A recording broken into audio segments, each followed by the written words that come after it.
বর্তমান এআই এর যুগে কোনো অ্যাপ্লিকেশন সফটওয়্যার তৈরি করা অনেকটা পান্তা ভাতের মতো। তবে পান্তা ভাত যদিও করতে চান, সেক্ষেত্রে আগের দিন কিন্তু আপনাকে ভাতটা রান্নাই করতে হবে। যাই হোক, যারা এক্সেলের ইফ লজিকই লিখতে পারেন না, তারা যদি মনে করেন সফটওয়্যারটা এআই দিয়ে তৈরি করে ফেলবেন, যতটা না সহজ আসলে প্ল্যান এক্সিকিউট করা ততটাই কঠিন। যাই হোক, অ্যাপ্লিকেশনটি তৈরির পিছনে একটা গল্প রয়েছে। গল্পটা এরকম: ধরুন আপনার কাছে যে ইমেজগুলো রয়েছে, ধরুন কিছু ইমেজ রয়েছে যেখানে মূলত ডাটা এন্ট্রি করতে হয় এই ইমেজগুলো দেখে। আমি আপনাদের সাথে কিছু ইমেজ এখানে শেয়ার করছি। তবে সিকিউরিটি রিজনের জন্য প্রজেক্টের যে ইমেজ রয়েছে সেগুলো হয়তো আপনাদের সাথে শেয়ার করা ততটা পসিবল নাও হতে পারে। সেক্ষেত্রে আমি হয়তো ব্লার করে দিব। যাই হোক, এই ইমেজের ডাটাটা যখন সফটওয়্যারের মাধ্যমে এন্ট্রি করতে হয়, এই মূল কাজটা ব্যাচ প্রসেস এবং কিভাবে স্প্লিট হয়, স্প্লিট হওয়ার পরে কিভাবে প্রসেসটা করতে হয়, সেটাই আসলে এই ভিডিওর মূল প্রতিপাদ্য। অনেকে বলতে পারেন আমি কেন সোর্স কোড শেয়ার করি না?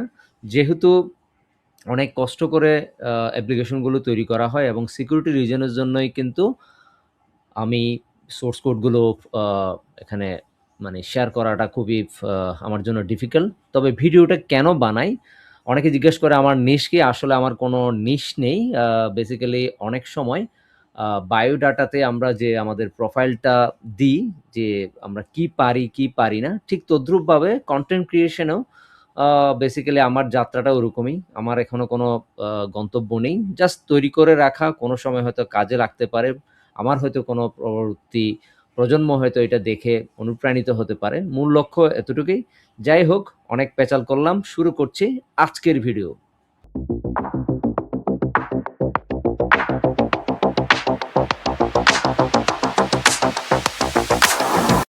অ্যাপ্লিকেশনটি লগইন করার পরে একটি ড্যাশবোর্ড দেখা যায়। আ এখানে এখনো ব্ল্যাংক রয়েছে। যখনই আমি ব্যাচ প্রসেস করা শুরু করব, পোস্টিং থেকে শুরু করে আউটপুট, তখনই কিন্তু এখানে ড্যাশবোর্ডটা ফিল আপ হয়ে যাবে। এখানে লেফট সাইডে কিছু মেনু দেখতে পাচ্ছেন, যেমন dashboard, post batch, billboard, QC data process. বাকিগুলো আমি ওয়ান বাই ওয়ান আপনাদেরকে শো করব। সো মূলত কাজ হচ্ছে অ্যাপ্লিকেশনের ডাটা এন্ট্রি যে প্রসেস রয়েছে সেটিকে সহজ করার জন্য এটি। ব্যাচ পোস্ট করার সময় আমাকে প্রজেক্টটা সিলেক্ট করতে হবে। পার প্রজেক্টে যে ইমেজগুলো অলরেডি পোস্টেড হয়েছে সেগুলো এখানে দেখাবে না। যেগুলো পোস্টেড হয় না সেগুলো দেখাবে। আর এখানে যে 5 বলতে আসলে পার ফোল্ডারে কয়টা করে ইমেজ থাকবে, ডাটা গুলো ফিল আপ করতে ইজি হয়, সেটাই আসলে মূল। আমি আপাতত এটাকে 10 করে দিচ্ছি এবং একটা ফোল্ডারকে আমি পোস্ট করছি। এরপরে যখনই পোস্ট হবে, মূলত এই ব্যাচগুলো স্প্লিট হয়ে ইউজারের এন্ডে চলে যাবে এবং অটো অ্যাসাইন হয়ে যাবে। সুতরাং আমি একটা যেহেতু ব্যাচ পোস্ট করেছি, আমি যদি এখন বিলবোর্ডে যাই, দেখবেন এই ব্যাচগুলো কিন্তু এখানে স্প্লিট হয়ে ৫ টাতে চলে আসে। তাহলে আমার এখানে যতগুলো ইমেজ আছে সেই অনুসারে এখানে দেখাচ্ছে। আমি চাইলে এগুলোকে কয়টা একসাথে দেখব এবং প্রজেক্ট অনুযায়ী আমি চাইলে এগুলো দেখতে পারি। টেক্সটে কিছু নাই। আমি এখানে দেখলাম এবং যখনই আমি প্রসেস শুরু করব, তাহলে একটা ব্যাচ এখানে প্রসেসে আসবে। এরপর কাজটা শেষ হলে কিউসি ফিনিশ এবং আউটপুট হয়ে যাবে। আর চাইলে আমরা কোনো একটা ব্যাচ লক করে দিতে পারি। আমি একদম সরাসরি কিউসি ডাটা প্রসেসে চলে যাই। তাহলে আপনাদের জন্য ইজি হবে। এটাই হচ্ছে মূল অ্যাপ্লিকেশনের এই পার্টটা অনেক ক্রুশিয়াল এবং ইন্টারেস্টিং পার্ট। এটাই আসলে প্রচুর পরিমাণে আ সোর্স কোড আমাকে আ অর্থাৎ অনেকগুলো কোড আমাকে জেনারেট করতে হয়েছে এই অ্যাপ্লিকেশনটার এই পার্টে অংশ নিতে গিয়ে। সো স্টার্ট করছি একটা ব্যাচ। মূলত প্রত্যেকটা ব্যাচে অনেকগুলো ইমেজ থাকবে। পার ইমেজ অনুযায়ী কিছু ডাটা দেখা যাবে। সেই অনুসারে ইউজাররা মূলত এখানে ডাটাগুলো এন্ট্রি করে থাকে। এটা জুম ইন, জুম আউট করা যায়। এরপরে ব্রাইটনেস বাড়ানো কমানো যায়। কন্ট্রাস্ট বাড়ানো কমানো যায়। এগুলো কমান্ড দিয়েও করা যাবে। ঠিক তদ্রূপভাবে আমি চাইলে লেআউট আ চেঞ্জ করতে পারি। এরপরে আমি চাইলে এখানে এড, ডিলিট, মডিফাই করতে পারি। পার ইমেজ যখন চেঞ্জ হবে তখন কিন্তু এখানে ডাটাটাও চেঞ্জ হবে। সো এটা একটা বিগ ব্যাশ চলে আসলো। যাই হোক, আমি ১ নাম্বার ইমেজে চলে যাই। এখন মূলত যে ইমেজে যাই না কেন সেটার অনুসারে ডাটাটা আমাদেরকে কিন্তু এখানে শো করবে। এটাই হচ্ছে আসলে মূল এখানকার এন্ট্রির কাজ। সো আমি যখন এন্ট্রি করা শুরু করব, আমি চাইলে এখান থেকে কিছু ডিলিট করতে পারবো এবং আমি চাইলে অ্যাড করতে পারবো। এবং অ্যাডের ক্ষেত্রে যেটা হয়, আমি চাইলে আগের কোনো ডাটা কপি করে এখানে কিন্তু পেস্ট করে দিতে পারি। সো কাজটা অনেক ইজি হয়ে যায়। দেখতে পাচ্ছেন? ওকে, ফাইন। এবং আমি চাইলে মাঝখানে আমার যে কাজটা করেছি সেটা সার্ভারে আমি সেভ করে রাখতে পারি। তবে এখানে একটা লক্ষ্য করার বিষয়, আপনি যদি ব্যাচটা কমপ্লিট করে না যান তাহলে আপনার কিস্ট্রোক এই সিস্টেম এখনো ওই পরিমাণ আপডেট করে রাখতে পারে না। সুতরাং যখনই আমরা লেটেস্ট আপডেট পাবো হয়তো নতুন একটা ভিডিও বানাবো। ঠিক তদ্রুপ আমি যদি এখন এটাকে এখান থেকে বের হয়ে যেতে চাই, আমি লিভ করতে পারি, অথবা আমি এটা সাবমিট দিই আপাতত। দেওয়ার পরে আমি একটা নতুন ব্যাচ নিব এবং আমি এখান থেকে বেরোয় যাচ্ছি। আমি যখন লিভ দিচ্ছি, বিলবোর্ডে গেলে দেখতে পাচ্ছেন ৫টা ব্যাচের মধ্যে একটা প্রসেসে আছে, অর্থাৎ লাস্ট ব্যাচটা যেটা দেখতে পেয়েছিলেন, এবং একটা অলরেডি প্রসেস করে ফেলেছি। এবং আমি চাইলে ব্যাচটা লক এবং আনলকও করতে পারি। আর আউটপুট থেকে এটা আমি ব্যাক করতে পারি। ২ ভাবে ব্যাক করা যায়। একটা হচ্ছে ফ্রেশ, একটা হচ্ছে উইথ আউটপুট। ফ্রেশ মানে হচ্ছে পোস্ট করার সময় যে ডাটাটা ছিল ওই অনুসারে এটা ব্যাক করবে। আর আউটপুট মানে লাস্ট যে ডাটাটা এখানে এন্ট্রি হয়েছে বা আপডেট হয়েছে ওই পর্যন্ত। অর্থাৎ ২ ভাবে কিন্তু ইউজার চাইলে এই জিনিসটা করতে পারে। এখন আ আমরা চাইলে যে প্রোডাকশনটা করেছি সেটার একটা স্ট্যাটিস্টিক্স ডাটা দেখতে পারি। দেখতে পাচ্ছেন আমি কোন ব্যাচটা করেছি, কোন ইউজার করেছে। টোটাল কিস্ট্রোক এখানে ছিল না, ওই যে বললাম সেভ কারণে আমি কোনো কিছু করি নাই। তো আমরা একটা ব্যাচ করে দেখি কিস্ট্রোক কি উঠছে এটা দেখার জন্য। ঠিক তদ্রুপভাবে আমি সবগুলো ব্যাচ আপাতত আবার করে নিই। এই স্টার্ট দেওয়ার পরে আসলে লাস্ট যে ব্যাচটা আপনি করেছেন সেটাই আসবে। আমি একটা নতুন এন্ট্রি করি এখানে। এখানে এটাকে আমি আপাতত 1 দিচ্ছি। এটা আসলে করতে হয় না। এখান থেকে ডিকশনারিও চলে আসে। চাইলে ডিকশনারি এড করা যায়। ওকে, এটা এই প্রজেক্টে হয়তো এই মুহূর্তে দেখাচ্ছে না। ওকে, আমি বেটার হচ্ছে এটা কপি করে এখানে পেস্ট করে দিই।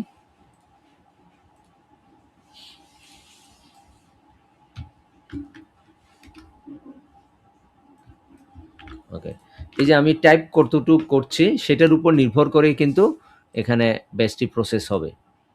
ওকে, এখানে আমি ইয়ারটা চেঞ্জ করে দিচ্ছি 85। ওকে, এখন আমি সেভ করলাম, অথবা আমি সরাসরি এটা সাবমিট দিতে পারি। আমি ব্যাচগুলো আপাতত সবগুলোই প্রসেস করে ফেলি। That's better. আমি তেমন কিছু চেঞ্জ করলাম না। সাবমিট। ওকে, ওকে, সাবমিট। ওকে, ওকে। যেহেতু এখানে ৫টি ব্যাচ আমি সরাসরি কমপ্লিট করে ফেলি। আর ব্যাচ এই প্রজেক্টে আপাতত দেখাচ্ছে না। এখন আমি যদি প্রোডাকশন স্ট্যাটিস্টিক্স দেখি, ফিল্টার করেও দেখেন আমার কিউজটা ওই যে যতটুকু টাইপ করেছি সেগুলো আসছে এখানে। এবং আমি চাইলে প্রজেক্টটার ওভারভিউ করে অর্থাৎ সামারিটাও দেখতে পারি। ২ ভাবে কিন্তু এখান থেকে একসাথে দেখা যায় এবং ইউজার অনুযায়ী এখানে ফিল্টার করা যায়। ওকে, নাইস। এখন আমি যদি বিলবোর্ডে যাই দেখতে পাবেন এই ব্যাচগুলো কিন্তু অলরেডি প্রসেস হয়ে গেছে। কিন্তু এটা যখন কাজ অর্থাৎ এই ফোল্ডারের কাজ সম্পূর্ণ হয়ে যাবে তখন ওয়াচডগ চালু করলে এটার একটা আউটপুট হয়ে একটা মার্জ হয়ে যাবে, সেটা আমি শেষে দেখাচ্ছি। এবং ইউজার ম্যানেজমেন্ট এটা আরও বেশ ইম্পর্টেন্ট একটা অংশ এই অ্যাপ্লিকেশনটার। এই অ্যাপ্লিকেশনটার নাম আমি দিয়েছি ইমেজ ডাটা কিউসি প্রসেস, অর্থাৎ কোয়ালিটি চেক প্রসেস। বেসিক্যালি এখানে অলরেডি ডাটা এন্ট্রি করা থাকে, ওইটাকে আসলে কোয়ালিটি চেক করে প্রসেসটা করা।